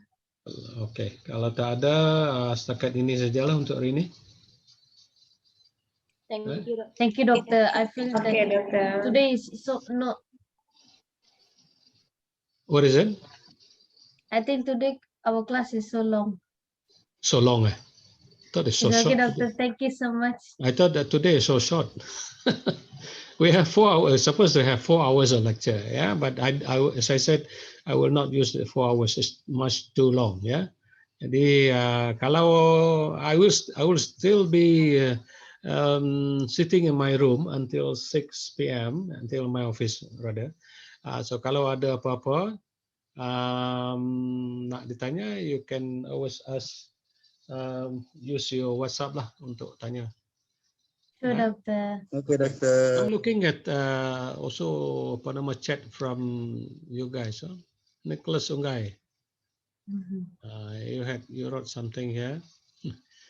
Amalan kerja work smart adalah lebih baik. Smart dari segi mana tuh? Dari segi bukan gaya saja kan?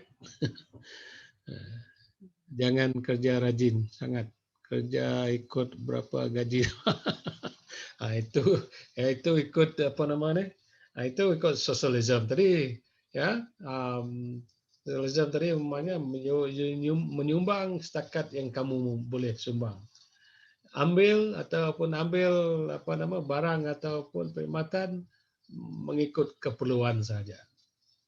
Itu sosialisme. Ya. Right. Work smart, yes.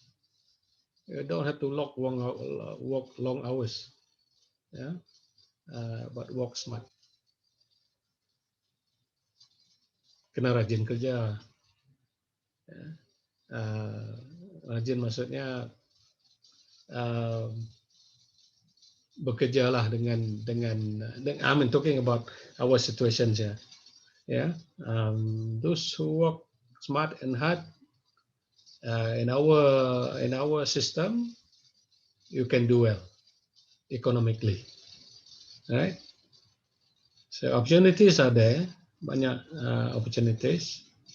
The government also ini yang satu what I'd say perkara yang unik juga lah bagi negara kita, seperti juga negara lain, yaitu government also play the role untuk membantu, ya, membantu rakyat, ya, dalam pelbagai perkara, ya, untuk membantu, ya, so make sure that people can have a better life or standard of living. Okay. All right. That's how I respond to Nicholas Ungai. Some truth in what you're saying. Okay, kalau tidak ada apa-apa lagi, kita berhenti di sini dan jumpa lagi pada minggu depan, ya. Alright, guys. Okay. Okay, doctor. All right. I'll see you again next week, ya. Thank you, dokter. Okay. Terima kasih, dokter. Untuk minggu depan sebenarnya kita akan melihat kepada some of the critics of apa nama tu Marxism lah, ya, critics berkenaan dengan Karl Marx punya idea. Okay, so just to give you insights about what we're going to do next. Alright, so I stop here. So thank you very much for your participation, for listening to the lecture this afternoon. Thank you very much. Welcome, Prof. Okay. Thank you, Thank you so Prof. much, doctor. Okay, thank you. Bye-bye. Thank you, Prof. Have a nice day. You too. Thank you, Prof. All right. Right. Okay, bye-bye. I'm going to close this one, yeah? Okay.